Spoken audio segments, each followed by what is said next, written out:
Hello everyone, అందరికీ వినాయక చవితి శుభాకాంక్షలు అండి. ఈరోజు ఒక టాపిక్ గురించి నేను మీకు చెప్పబోతున్నాను. మీ పిల్లలు పచ్చి బియ్యం తింటున్నారా? అయితే ఈ వీడియో మీకోసమే.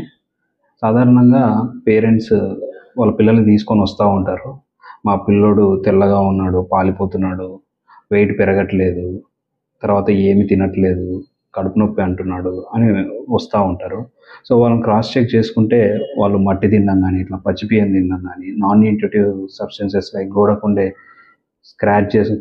పెయింట్ తినడం కానీ, తర్వాత సున్నం తినడం కానీ, ఐస్ క్యూబ్స్ ఉంటాయి కదా ఇంట్లో, ఆ ఐస్ క్యూబ్స్ తినడం కానీ చేస్తూ ఉంటారు. వీటిని ఈ లక్షణాలనే మనం మెడికల్ టర్మినాలజీలో పైకా అని అంటాము.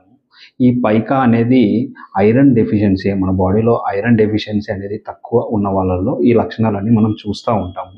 ఇది జనరల్గా 1 to 5 years పిల్లల్లో వస్తూ ఉంటుంది. అలానే కాకుండా ఈవెన్ ఇన్ అడల్ట్స్, ప్రెగ్నెంట్ లేడీస్లో కూడా ఈ లక్షణాలు ఉంటాయి.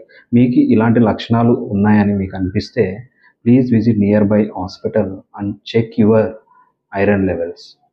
For more videos like this, please follow us. Thank you.